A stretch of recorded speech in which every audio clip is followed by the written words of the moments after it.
Bonjour Juliette, Bonjour Olivier. donc on est ici dans le bus Évolution Suisse. Ouais. Toi tu as été une infirmière diplômée, tu es aujourd'hui retraitée, tu as eu une longue carrière, tu es née à Genève. Oui. Et voilà, j'ai trouvé intéressant de savoir un petit peu comment c'était Genève avant, comment tu penses qu'est Genève maintenant, qu'est-ce Mm, qu'elle est devenue, mm. d'avoir un petit peu ton avis là-dessus, parce que tu as ce long regard sur Genève, une vraie Genevoise qui a cette expérience de vie qui est intéressante. Mm. Oui, effectivement, j'ai vécu la plupart du temps à Genève, bien que un tout petit peu aussi en France et puis ailleurs aussi. Euh, oui, effectivement, j'ai commencé ma vie professionnelle en tant qu'infirmière. Alors non, cette période Covid-19 ne m'a jamais alarmée, c'est toujours pas le cas. Ok, chaque virus a ses particularités, on entend bien. Mais des mesures telles qu'elles sont prises depuis un an, ça c'est du jamais vu. Et forcément, si on a un peu l'esprit curieux, je suis née avec, on va s'informer un petit peu ailleurs que dans ce discours mainstream qui est fatigant et alarmiste, même plus que ça, c'est mortifère à la longue, quoi.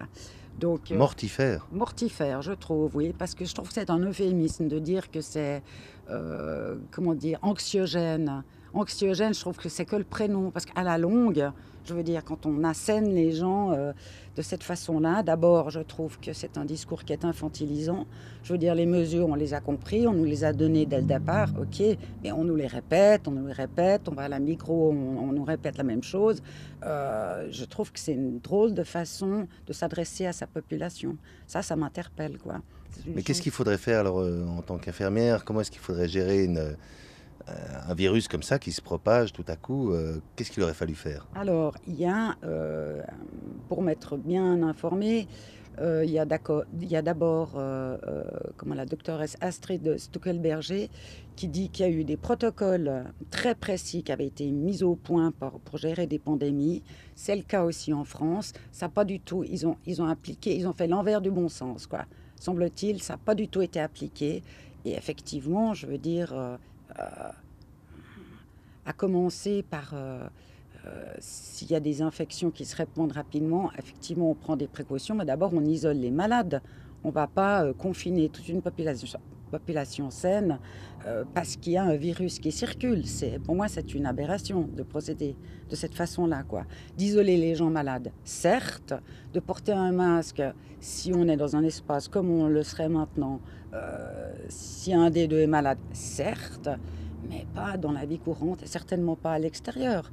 Et d'ailleurs, il y a tous les professeurs qu'on a pu malheureusement voir que sur des chaînes privées et alternatives, dites de ce nom, qui informent réellement. On a pu voir le professeur Toussaint, Raoult, Perronne, Fourtillon et d'autres personnes s'exprimer là-dessus. C'est des mesures qui sont pas cohérentes, quoi, avec la situation, quoi. Bon, même l'OMS a dit que le confinement, c'était vraiment une mesure de tout dernier recours. Ouais. Ce confinement, est-ce que c'est important en cas de virus? Alors, semble-t-il non. Semble-t-il non. Pour des pandémies, c'est pas comme ça qu'on procède. On isole les gens malades, mais on ne va pas confiner toute une population. Et ce serait même contraire, quoi. Euh, bon, moi, ce qui m'a surpris dès le départ par rapport à toute cette affaire, c'est que le domaine médical est comme subtilisé par le gouvernement. C'est le gouvernement et finalement, on n'entend que le gouvernement qui s'exprime là-dessus, les médecins qui s'expriment là-dessus. C'est clairement, bon, on l'a vu pour s'informer suffisamment, et je suis de loin pas la seule, on voit que c'est des gens qui ont des conflits d'intérêts. Donc ça interpelle. On se dit, mais laissez les médecins soigner. Soigner, traiter. C'est comme ça qu'on fait. Quand il y a des gens malades, on les traite, on les soigne. Donc voilà. La vaccination aujourd'hui, qu'est-ce qu'on en pense? Alors pour moi, hein, comme on dit, comme disait mon père, c'est un con qui n'a pas de nom, quoi. Mais bon, franchement, un vaccin contre un virus, si ça avait fait ses preuves, ça le saurait. On le saurait. Je veux dire, les vaccins de la grippe, c'est très discutable déjà l'effet que ça a. Parce qu'on va se baser sur une souche d'une année pour faire un vaccin l'année suivante. Donc, comme les virus, il y en a beaucoup, et puis qu'en plus ils mutent, vous avez une chance, en tout cas sur deux, si c'est pas plus, de ne pas avoir que le vaccin soit inefficace, c'est tout, quoi. Après, voilà, par rapport à cette situation, euh, toute cette mise en scène est tellement suspecte, on a vraiment l'impression que tout est fait pour prolonger, pour que les gens se vaccinent. Moi, j'ai jamais vu ça. J'ai jamais vu ça. De ma vie, j'ai jamais vu ça. Je trouve que c'est une situation extrêmement... D'abord, chacun est libre de se soigner, de son approche vis-à-vis de sa santé. Ça, j'estime que c'est une liberté privée. Il y a...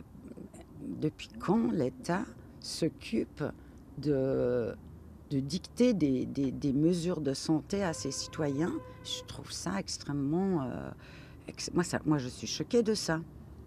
Je suis choquée aussi de savoir que la Suisse et différentes institutions perçoivent des gros montants de la part de Bill Gates. Je suis extrêmement choquée de ça. Et c'est pas un secret de polichinelle, hein, je veux dire. Mais donc, l'État, en cas de pandémie, ne devrait pas agir, devrait laisser les gens agir. Enfin, il y a quand même une organisation à trouver. Comment est-ce qu'il faudrait gérer Bon, ça? d'abord, il y a des plans de pandémie et il y a des gens qui sont habilités et qui n'ont pas été concertés. Et on ne comprend pas comment cette pandémie elle a été gérée. Si tant est que c'est une pandémie, parce que paraît-il que le terme a été changé. Une pandémie, c'est quand vous avez des morts massifs dans plusieurs pays en même temps. Ça n'a jamais été le cas. Ça n'a jamais été le cas. Je veux dire, vous pouvez regarder en fait les statistiques, tant bien de la Suisse, parallèlement celles de la France, enfin, de tous les pays en Europe. Le taux de létalité il est extrêmement faible. Donc je ne comprends même pas pourquoi on parle de pandémie, quoi. Qu'il y ait une épidémie de grippe, il y en a de toute façon chaque année. Je veux dire, ça c'est clair. Donc franchement, tout ça tient pas debout, quoi. Tout ça est pas très. C'est vraiment dommage parce que je pense que à l'heure actuelle, si les gens avaient une grande confiance dans ce que j'ai, pour ma part, aussi eu pendant un certain nombre d'années, euh, par rapport à, je sais pas, la politique suisse, à la Confédération suisse, là, à mon avis, quand je vois aussi, d'ailleurs, la Suisse allemande est beaucoup plus active que la Suisse romande. Il y a énormément de médecins qui se mettent debout, parce qu'en Suisse romande, où sont les médecins? Qui parlent? Moi, j'entends personne sur Genève. Et en Suisse allemande, par contre, malheureusement, je ne comprends pas suffisamment bien le suisse allemand, mais il y a énormément de médecins qui prennent la parole et qui sont absolument. C'est pas il y a des jeunes, mais c'est souvent des personnes de mon âge ou plus ou moins, et qui s'expriment d'une façon extrêmement critique et posée par rapport à un phénomène épidémique. Comment c'est perçu, toute cette peur dans la population un petit peu autour de toi? Tu es d'un âge respectable, tu connais d'autres personnes aussi qui sont âgées, c'est les classes à risque, on dirait. Comment est-ce que c'est perçu? Eh ben, les gens qui ont un certain âge, je crois, ils prennent ça avec beaucoup de distance, hein. Ils n'ont pas peur. Par exemple, j'ai rencontré l'autre jour un couple adorable dans le parking de la COP. La dame avait 89 ans, le monsieur 90 ans, quoi. Et puis, évidemment, je m'énerve, j'enlève mon masque, je rouspète en disant ils n'ont pas bientôt fini de nous faire un. Et puis, bon, ils ont renchéri, puis on n'a pas papoté. Mais ils se sont fait vacciner, vous voyez. Donc, j'ai pas voulu les effrayer parce que quand on regarde et qu'on s'informe un petit peu sur ce qu'il y a et la nature, à mon avis, c'est pas des vaccins. D'après la constitution de, de ce type de choses, il s'agit d'autre chose, hein. C'est pas constitué comme. C'est pas des virus atténués. Il y a d'autres choses dans ces vaccins. Donc ça pose évidemment question. Et donc voilà. Donc j'ai dit écoutez, vous avez une bonne santé, vu votre âge. Je les ai plutôt rassurés. Je me suis dit je vais pas les faire. Je vais pas les angoisser sur le sujet, quoi. Donc voilà, mais sinon, bah, ils trouvent effectivement que ça dure. Et puis, ils étaient, je sais pas, assez. Ils avaient des propos assez relatifs, quoi, par rapport à ce qui se passe, quoi. Et, euh, et même assez résistants, comme ça, quoi. Mais ils se sont fait vacciner, vous voyez. Parce que, bon, si le médecin dit. Voilà, c'est aussi une génération où si le médecin dit. Quoique, il y a bien des plus jeunes qui ont aussi ce type de comportement, quoi. Il y a une crise de confiance avec la politique en Suisse aujourd'hui, à Genève en particulier. Écoute, je pourrais pas dire parce que sincèrement, moi, j'ai depuis 2 ou 3 ans, j'ai décidé à nouveau de voter parce que je trouvais effectivement qu'il y avait anguille sous roche bien avant cette histoire de Covid. Mais donc j'ai commencé à voter. Je crois que j'ai voté qu'une seule fois dans ma vie, c'était contre l'armée. Parce que voilà, quoi, je trouve que Ça sert à rien de voter? c'est c'est le système qui nous est proposé. Alors, j'en vois pas d'autres, quoi. Mais Et pourquoi à Genève, il y a autant de gens qui ne votent pas finalement? moi, de ma génération, ce que j'ai pu constater, c'est qu'il y a une bonne partie qui s'est jamais sentie interpellée par la vie politique, on va dire, ou le discours politique. On sent que de toute façon, ils font comme ils ont envie, et puis nous, sur le terrain, on se débrouille comme on peut, en tant que citoyen. On fait avec, quoi. Donc ça, je sais pas, c'est une tonalité, on va dire, que j'ai assez souvent ressentie autour de moi. Maintenant, j'ai aussi des amis dont les parents avaient une vie, comment dire, un comportement civique. Ils ont ici, donc ils votent, ceux-ci votent. Moi, mes parents, ben voilà, c'était pas tout à fait dans leur comportement. Donc, j'ai pas été. Donc, voilà, il y a ça aussi, en fait. Si on a peut-être reçu ça de son éducation, on est peut-être plus invité ou enclin à participer à ce type de vie sociale, quoi. Voilà. Tu es mère de famille, tes enfants vivent toujours à Genève ou bien? Alors, oui, enfin, oui, je suis mère de famille, oui, mais mes enfants sont grands. J'ai un fils qui est marié, qui habite la France voisine, qui travaille sur Genève. Et j'ai une fille qui habite la Nouvelle-Zélande. Donc je suis grand-mère 2 fois. D'une petite fille qui a eu 7 ans avant-hier, pardon. Et puis d'une deuxième qui aura bientôt 10 ans.